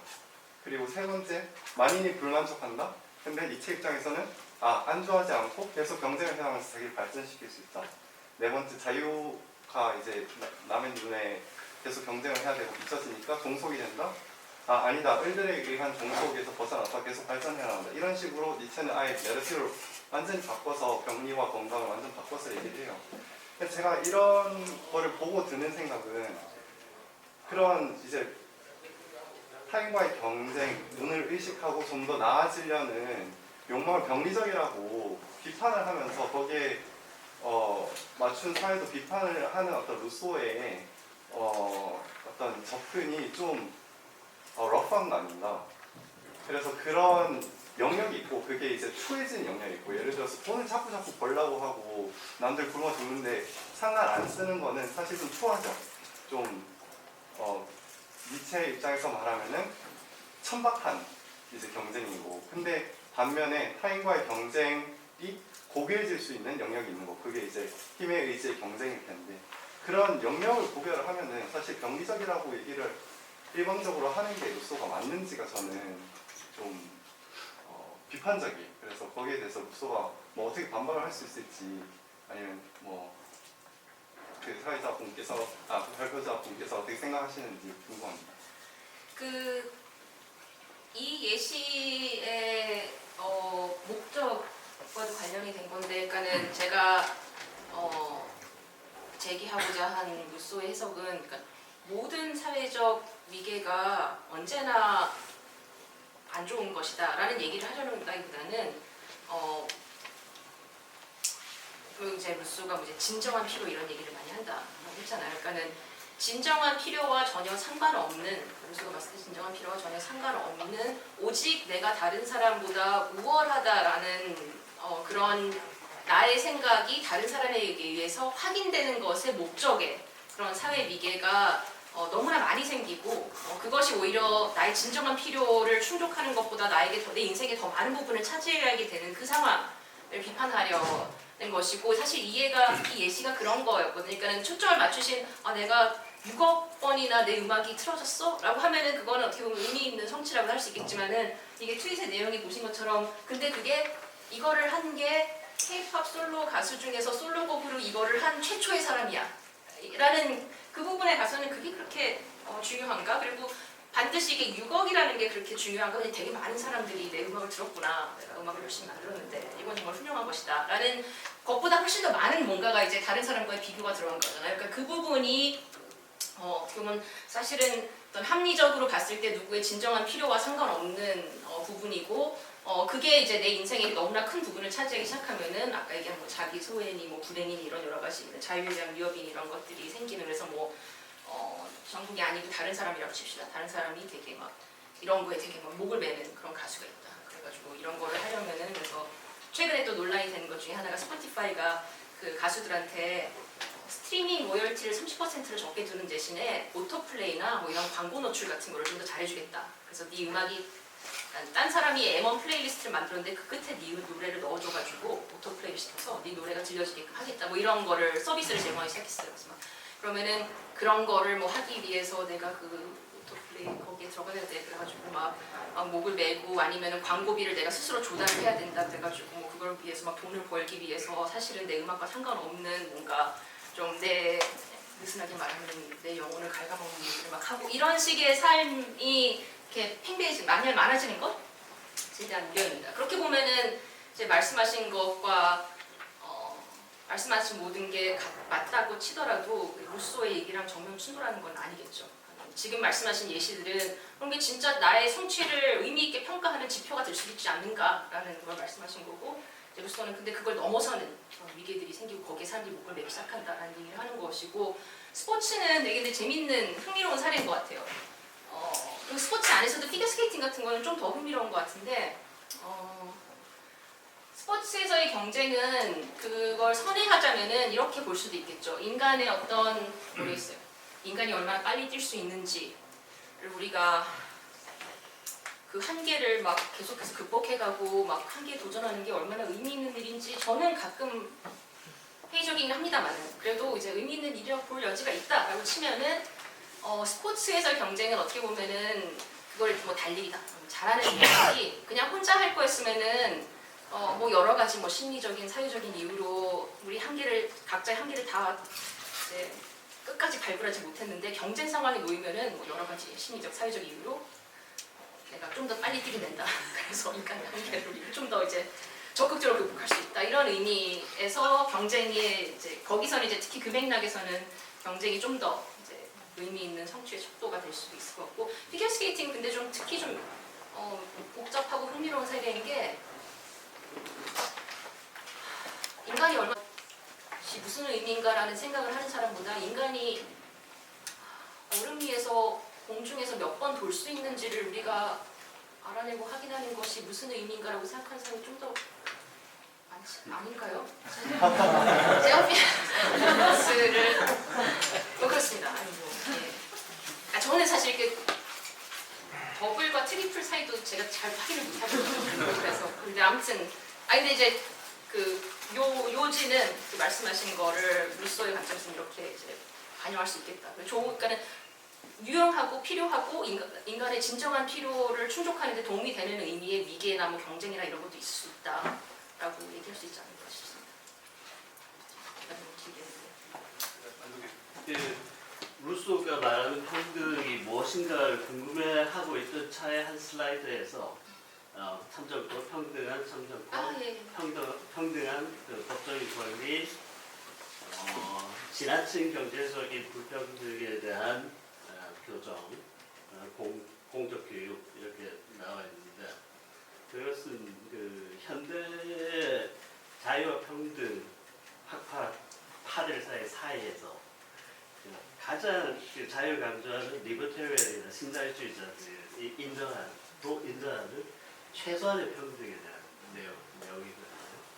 그리고 루소가 그런 평등이 중요한 이유는 그게 없으면 자유가 불가능하고 그랬을 때 뭐 리버테리언, 리버럴리스트들이 다 동의할 것이고 그러면 굳이 루소를 평등주의 전통에 넣을 필요가 있습니까? 훨씬 더 강력한 자유주의 전통에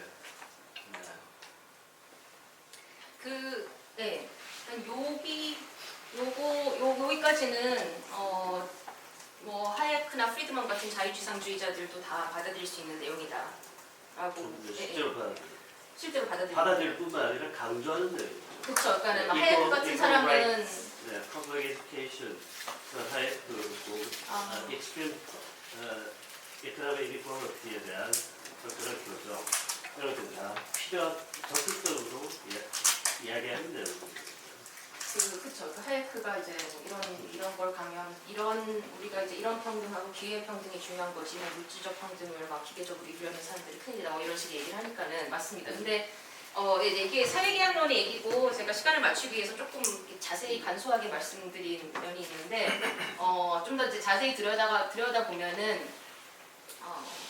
이 모든 것의 궁극적인 목적이 이런 식의 평등의 조치를 취하는 것의 궁극적인 목적이 루소의 이론 안에서는 병든 아몰프로프가 너무 만연해서 사람들이 서로 막 종속관계를 이루지 않게끔 해줄 수 있는 그런 건강한 아몰프로프 생성의 우호적인 조건을 만드는 데 필요한 유형의 평등들을 예로 든 거고 이 안에서도 참정에서도 유형이 좀 다르고 법적 평등에서도 유형이 좀 다르고 그다음에 경제적 평등 이거는 제가 예를 든 건데 경제적 평등을 입법으로 얼마나 이렇게 확보할지에 대해서도 이제 유형이 조금씩 다르잖아요. 그래서 자세히 들여다보면은 사회계약론을 적극적으로 해석을 하면은 자유지상주의자들이 생각하는 것보다는 조금 더 적극적인 평등을 필요로 할 것 같아요. 특히 참정 같은 데 있어서는 그냥 누구나 다 뭐 투표할 수 있다라기보다는 정말로 진정하게 내가 롤스 같은 사람이 정치적 자유의 공정한 가치라는 말을 썼는데 내가 그냥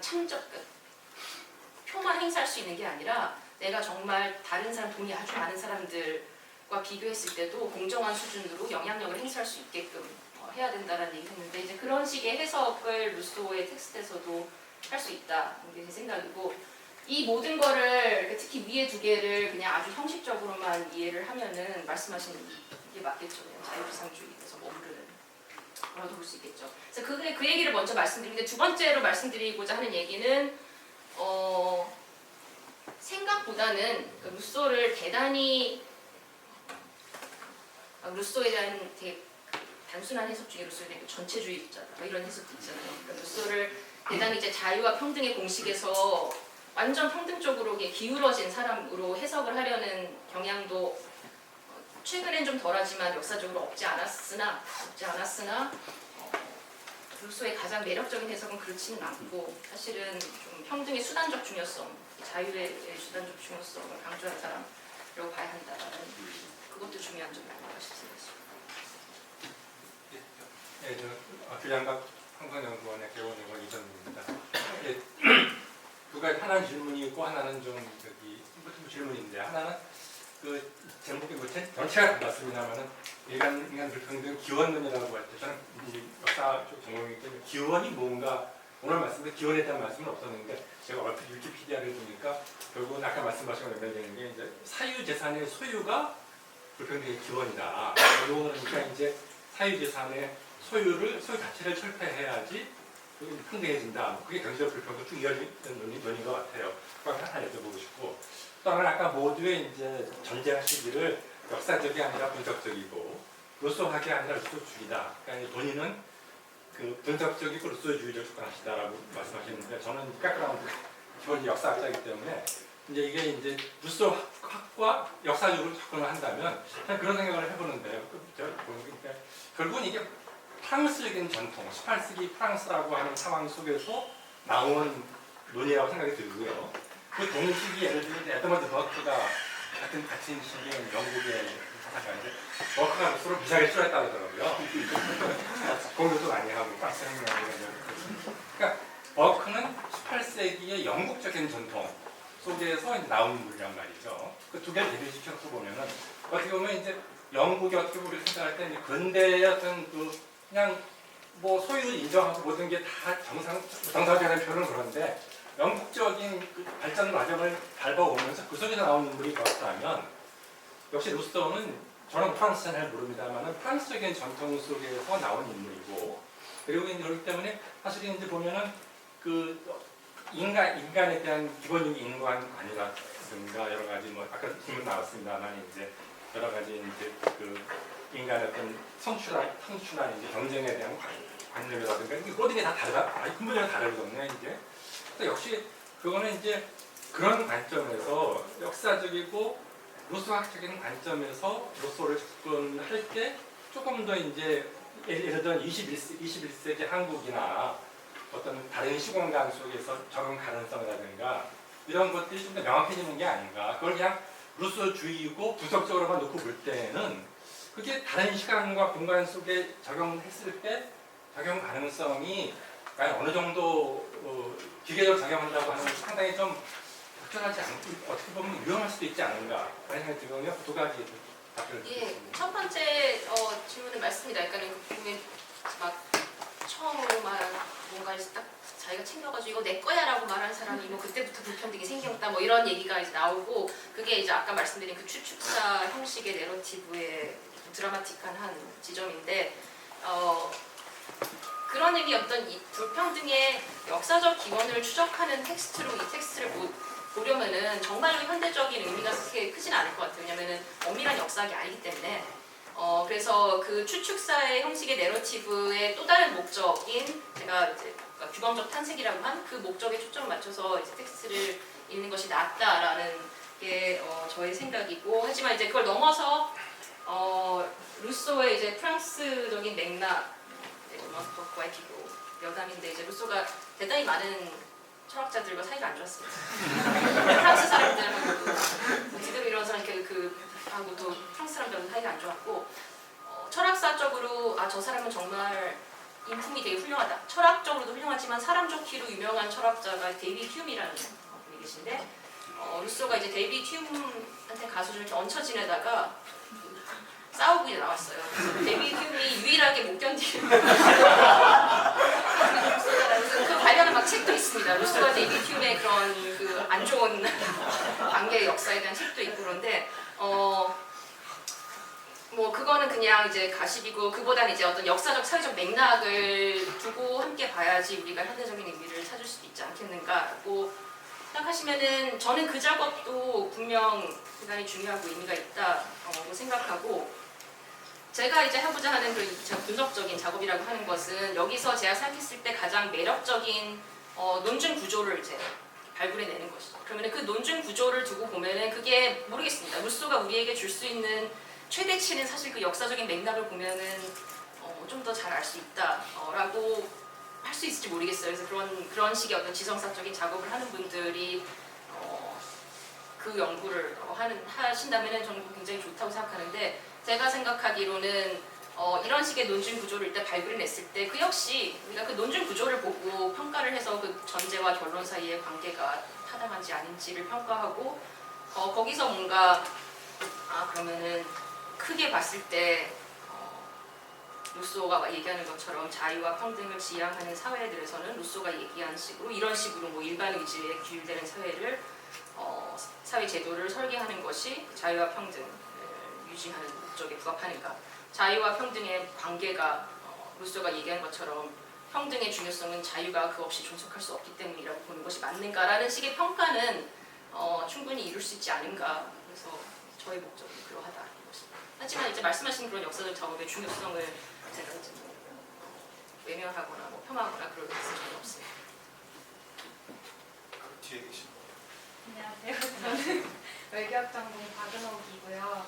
선생님께서 오늘 설명하신 그 병리학적 증상에 대해서도 저는 이 책을 읽으면서 굉장히 설득력이 있다고 생각은 했지만 현재의 사회에서 시장의 논리 안에서 저희가 살아가고 있고 그 속에서 경쟁력을 가지기 위해서는 이 시장의 논리에 어떻게 보면 순응할 수밖에 없는 이런 사회를 살고 있는 제 경험을 생각해 봤을 때 그게 병들었다고 말하기에는 너무나도 많은 사람들한테 생존하고도 아모르프로포가 연결되어 있는 것 같다라는 생각이 들었어요. 근데 그렇다고 해서 이 현재의 시장 논리를 없애자가 해결책은 아닌 것 같고 또 인간 불평등 기원론에서 루소가 제시한 세 가지의 그 시기 중에 황금기로 돌아가자가 또 뭐 최고의 해결책은 아닌 것 같아서 근데 또 이 시장의 논리 안에서 타인의 어떤 의지에 나의 자신을 덜 맡기고자 제도적으로 계속해서 복지 정책이라든지 이런 게 과거에서부터 현재까지 뭔가 마련이 되었다라고는 생각이 들지만 그렇다고 과거와 비교했을 때 현재가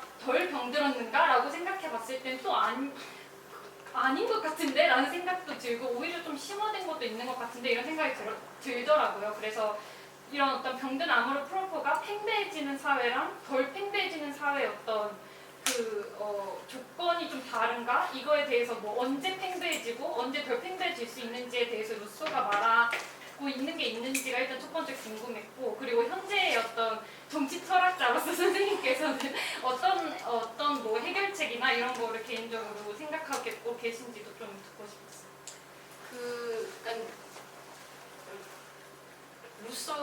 루소가 생각한 병든 사회는 이제 그가 살.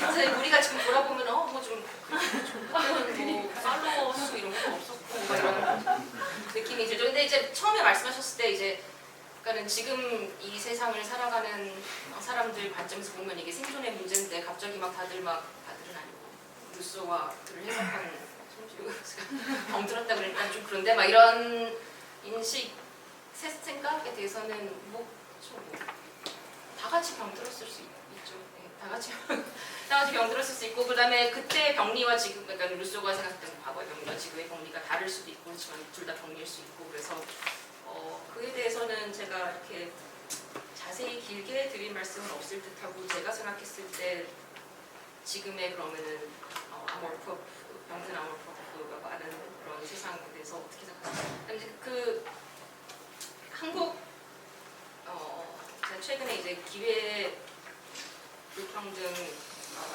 차별 이런 연구를 좀 하고 있는데 한국 같은 곳에 이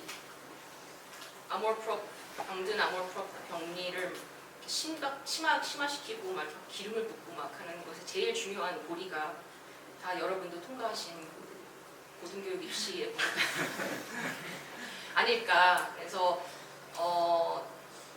유난히 한국만 이런 건 아니지만 동아시아 많은 사회국가 그리고 미국 같은 곳도 그렇지만 유난히 그 서열화된 대학 체계 그다음에 그 대학을 어느 대학을 나오는 것이 나머지 자기 인생 전망에 엄청나게 영향을 주는 그런 그래서 여러 가지 사회 이유 중에서도 특히 이제 중요하고 핵심적이고 결정적이고 약간 한방의 성격을 지닌 사회 위계가 한국 같은 데는 대학 입시잖아요. 그래서 그거를 위해서 엄청나게 노력을 많이 하고 거기서 이제 자기가 원하는 만큼 못하면 나머지 인생을 그걸 또 만회하기 위해서 또 엄청나게 아둥바둥 해야 되는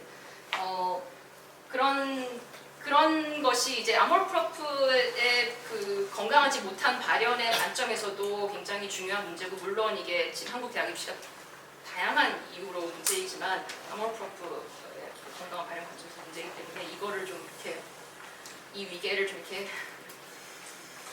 해치한다고 하기에는 무슨 주체가 있는 게 아니기 때문에 이 위계의 완화 혹은 뭐 변화를 격려 및 도모하는 그런 사회제도적인 개혁이 중요하지 않을까 하는 생각입니다. 제가 너무 이쪽에 있다 보니까 그런 것 같아서 송 교수님이 보시기에 문 밖에 계신 분이 아까 손을 들으셔서 먼저 두 분을 같이 묶어서 있을까요? 한 가지 의사진행만 하면 이제 시간이 많지는 않아서 질문을 조금 간단하게 해주시면 좋을 것 같습니다. 잘 들었고요. 저는 약간 저는 이제 욕구, 욕심, 욕망이 있는데 욕심까지 있는 욕망으로 가는 정말 충실하고 장기적인 아모르프가 가까워질 수 있다라고 저는 해석을 했고요. 저는 약간 다원민주주의라고 해서 저는 이제 나만 알고 싶은데 대안적인 학자가 왈저라고 이제 전공을 가시니까 마이클 왈저 분은 제가 팬이고요. 그리고 약간 그분은 이제 섹터별 독립성을 얘기하시고 이제 돈, 번영, 명예, 사회 가난부터 풍속이 좀 다를 수가 없어서 이제 그런 걸 얘기하셨는데 이제 저는 이제 질문이 어쨌든 이제 제가 또 이제 사회학 연구실수 이런 수업에서는 공정성에 대해 얘기할 때 평등 필요 정도로 정의가 됐었는데 그 당시 필요했던 가치는 또 평등이었던 것 같아요. 왜냐면 사회 혼자 이렇게 있을 때 이제 그런 결론적으로 이제 루소가 아까도 말씀을 하셨던데 누가 땅에 토지에 깃발을 꽂는 순간 이제 그게 기원이 되었다 이렇게 해석을 했는데 그것까지는 저는 이제 사실 불평 기원론 밝혀져가지고 조금 못 낼 수 있는데 저의 궁금한 거는 그러니까 에밀은 본인의 백그라운드도 있긴 한데 사실 자기 자녀를 고아원에 맡겼다고 저는 사실 그 전제 그 불평 기원에 깃발 꽂았다 이것까지는 전제를 알겠는데 본인 자녀를 그렇게 했잖아요. 근데 교육하고 이제 아이를 가정에서 연역적으로 이제 구성하는 거에 있어서 교수님께서 보셨을 때는 어떤 생각하실지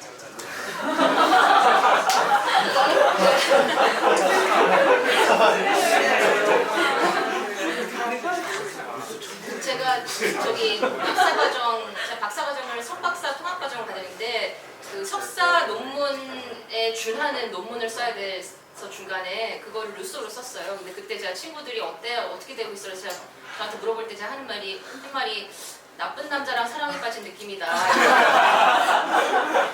이렇게 얘기했는데 물론 이제 몇 가지 차원에서 그런데 하나는 아까 말씀드린 대로 텍스트가 너무 막 혼란스러워서 이제 분석 철학을 한 사람이 다루기 어려워서인 것도 있고, 그다음에 실제로도 약간 나쁜 사람, 그러니까 아까 이제 애가 한 명이 아니었어요. 5명인가 그랬는데 그 고아원에 맡겼다는데 그게 이제 그냥 고아원에 맡긴 게 아니라 그 당시 그 고아원의 성격상 거기다 애를 두면 그 애는 거의 죽는 게 죽을 거라는 거를 예상할 수 있는 상태에서 그냥 이제 그랬습니다. 그리고 막 되게 사람들 막 이 사람 저 사람이랑 뭐 이렇게 불분명한 연애하면서 이제 얹혀 살고 뭐 막 이런 식으로 이제 부모님을 일찍 막 그러더라고요.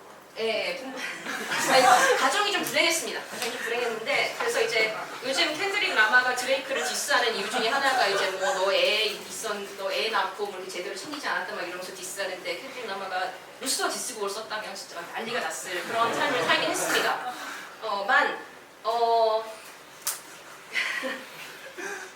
그거와 상관없이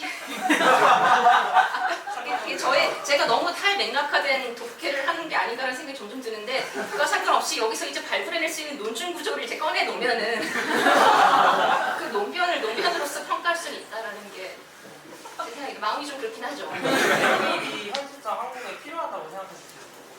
에밀이 한국에 적용이 될 수 있다고 생각하시죠? 에밀의 정치 철학, 에밀을 정치 철학서로 읽었을 때는 대단히 좋은 텍스트인 것 같고 에밀을 교육서로 보면은 되게 위험한 텍스트예요. 애 그렇게 키우는 건 안 좋을 것 같아요. 예, 그다음 이쪽에서 질문을 간단하게 하셔도 다 알아들으실 수 있으시니까 설명 없이 그냥 질문만 딱 해주시면 좋겠습니다. 예. 두세 개 묶을까요? 네. 질문을 어떻게 예, 그럴까요? 이렇게 세 분을 모아서 정치적 오은결이라고 합니다.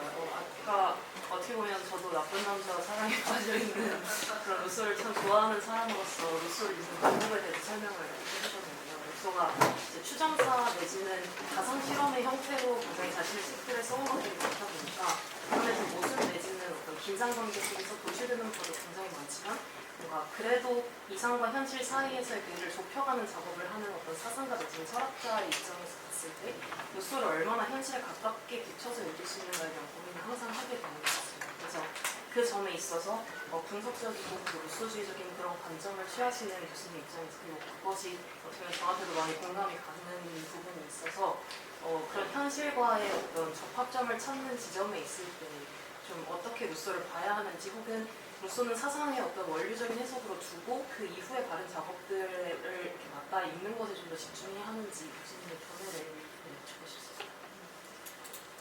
모을까요? 질문 어떻게 해요? 모으실 수 있어요. 근데 가능하시겠습니다. 해보겠습니다. 저 정치외교학부 이성우라고 합니다. 예. 그 인간이 어떤 자연적인 경향성에서 최대한 그 선한 모습으로서 길러내고 그런 제도로서 사회 역할을 한다는 게 굉장히 정치 철학적으로 대단히 중요한 질문인 것 같고 다른 사람들도 많이 그런 시도를 하는 것 같은데 다른 한편으로는 인간이라는 것의 본성이랑 어떤 길러짐을 저희가 확신할 수 없는 상태에서 최대한 악한 사정을 가정하고서라도 저희가 어떻게 어떤 최대치로서 공공선을 이끌어낼 수 있을까라는 질문은 굉장히 가능할 것 같아요. 근데 이제 루소가 프랑스를 되게 논리적으로 생각했다면 왜 조금 더 그 앞에 질문에 집중을 하게 됐는지 그리고 궁극적으로는 저희가 그 앞에 질문을 더 중요하게 제기해야 될 만한 어떤 것을 그런 이유로서 제시를 할 수 있을지 궁금했습니다. 일단 두 개부터 먼저 첫 번째로는 그죠. 그러니까는 어떻게 보면 제가 루소를 읽는 아까 말한 분석적인 방식을 좀 더 자세히 설명해달라는 질문인 것 같은데 그 과정에서 그러니까 이게 그 맥락이나 역사적 맥락이나 사회적 상황이나 에서부터 약간 추상화된 식의 독해가 가지는 위험이 없지 않습니다. 하지만 이제 그 위험에 대응하는 한 가지 방식은 그 사실 자체를 분명히 해야 되는 것 같아요. 나는 이걸 역사적인 텍스트로 읽는 게 아니다라는 걸 일단 분명히 하고 스스로에게도 독자에게도 만약에 이걸 글을 쓴다면은. 그리고 또 하나는 그 나에게 주어진 어떤 텍스트의 그 내용으로부터 내가 철학에서 이제 선의 원칙이라는 말을 쓰는데 내가 이끌어낼 수 있는 가장 매력적인 논변을 내가 이끌어내보겠다. 그래서 어떻게 보면 약간 이 정도는 루소한테 좀 너무 반대한 건가 싶을 정도로 가장 매력적인 걸 이끌어내서 그걸 가지고 논의를 하면은 좀 더 생산적이고 건설적인 연구가 가능하지 않을까라는 게 이제 제 생각입니다. 루소와 나는 디스전이 아니라 협동 관계이다. 그게 좋은 것 같고, 그다음에 두 번째 질문은 그죠, 이제 사실 이게 쭉 그렇게 엉망이었으면은 유토피아를 바라볼 게 아니라 디스토피아 관리하는 법을 연구할 법한데 왜 굳이 이렇게 유토피아한 길을 갔는가에 대해서는 루소가 왜 그랬는지 잘 모르겠어요. 약간 정황상 나쁜 남자지만 로맨틱한 남자다. 그래서 그 질문에 직답을 하기는 어렵고, 다만 크게 보면은 우리에게 주어진 정치 철학의 이제 모든 옵션을 본다면은 둘 다 필요하다라고 볼 수 있고, 이제 디스토피아 관리에만 그것만 한다 보면은 결국에 이게 사실 갈수록 이게 나빠지는 과정에서 이제 더 나아지는 쪽을 가지 못하고 갈수록 이게 조금씩 악화되는 것을 조금 늦출 뿐인 그런 시각만 가능하기 때문에 결국 유토피아를 향한 이론도 필요하고 그거를 이제 필요하다 볼 수 있지 않나 싶습니다. 저기서 아까 저쪽에 아까 손 들으셨죠? 네, 지금 하면 돼요. 네, 저는 교육학 공부하는 유병준이라고 합니다. 그 선생님의 발표를 듣고 나니 좀 사회계학문의 첫 문장이 다르게 다가오는 것 같습니다. 모든 인간은 평등하게 태어났고 모든 곳에서 그는 쇠사슬에 묶여 있다라는 표현이 단순히 그래서 이제 단순히 그냥 사회계학을 은유하는 건가 했었는데 이 개념을 듣고 나니까 태어났을 때 자유롭고 선하면서도 동시에 언제든지 아모르프로프의 어떤 부패한 상태, 더 거기서 부패해진 상태로 끌려갈 수도 있는 어떤 위험을 내재하고 있다는 걸로 해석이 좀 되는 것 같습니다. 첫 번째로는 이거 관련해서 루소가 이런 아모르프로프의 어떤 이행, 그리고 인간이 자연스럽게 거기에서 더 단순히 어떤 일정 수준이 아니라 거기서 더 심화되고 악화된 상태로 나아갈 수 있는 게 되게, 그것 또한 되게 자연스러운 상태로 갔는지가 궁금했고, 두 번째로 그 원인에 대해서 왜 그게 그렇게까지 매력적인 선택지일까, 항상 이렇게 허영심이나 아니면 뭐랄까 남들과 비교해서 자신을 우월하게끔 하는 마음이 일종의 그냥 그 자체로 되게 매력적이어서 사람들이 거기로 들어가는 걸까, 아니면 루소는 그거에 대해서 좀 뭐라고 설명했지가 좀 궁금했어요. 예, 그러니까는 왜 이제 병든 아모르프로프의 유혹이 그렇게 강한가? 네, 맞습니다. 질문이죠. 예.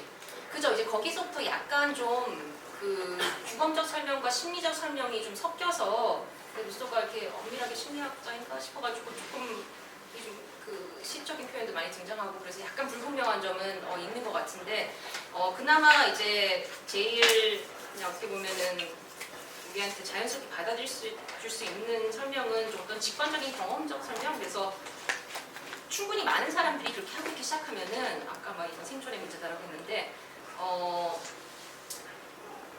약간 이제 그 뭐랄까 피어 프레셔 비슷한 그런 게 생기는 그런 면이 한 가지가 있고, 그게 이제 충분히 피어 프레셔가 강해져가지고 위기들이 좀 더 심각하게 생겨나기 시작하면 그때부터는 정말로 내가 꼭 거기에 동참하고 싶지 않아도 그 게임을 약간 오징어 게임 같은 세상에 동참하고 싶지 않아도 그게 나의 진짜 진정한 필요의 충족을 위해서도 그게 필수적인 상황이 생길 수도 있는 거잖아요. 그래서 사실 경제 불평도 충분히 심해지면은 내가 그 안에 들어가서 아둥바둥을 해야지 당장 먹고 사는 것도 아모르스와 매매 충족을 위해서도 필요할 수 있고, 근데 한번 들어가면은 거기서 벗어나기는 쉽지 않죠. 그래서 루소의 또 다른 이제 명언 가운데 하나가 이제 그런 게 있어요. 자유란 이게 기름진 음식과 같다. 그래서 이미 건강한 사람은 먹으면은 그걸 잘 소화하고 더 건강해질 수 있지만 준비가 안 된 사람이 그걸 그냥 먹으면은 이게 막 안 되고 그냥 병들어버리고 막 이럴 수 있다. 그래서 거기서 이제 교훈은 이런 여러 가지 사회적 압력들이나 사회적인 정착 조건이 우호적이지 않은 상태에서 나 혼자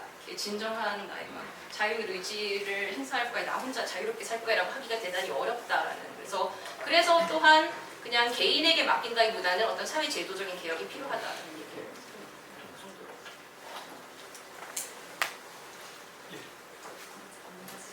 정치외교학과 같은 좀 드리고 싶었는데요. 그 교수님 발표에서도 그렇고 루소의 텍스트에서도 그렇고 아모르서는 뭔가 아모르프로프에 대한 논의를 위한 다른 초로 많이 제기가 되고 그 현재 시점에서 수험을 추구할 가능성에 대해서는 많이 논의가 되고 있지 않은 것 같아서 앞으로는 이게 좀그 황금기 혹은 직자적인 자기인식이 가능했을 때에만 가능했기 때문에 그냥 우리는 결국 자연으로 돌아가자라고 말하면서도 자연으로 돌아갈 수 없다는 걸 알듯이 아무래도 수험을 제대로 추구할 수 없어 라고 단정짓고 끝나는 것인가? 그걸 좀 궁금해서 현재 사회 그리고 루소를 해석하신 바에 있어서 아모르드 수험의 위계를 어떻게 설정하셨는지가 좀 궁금했습니다.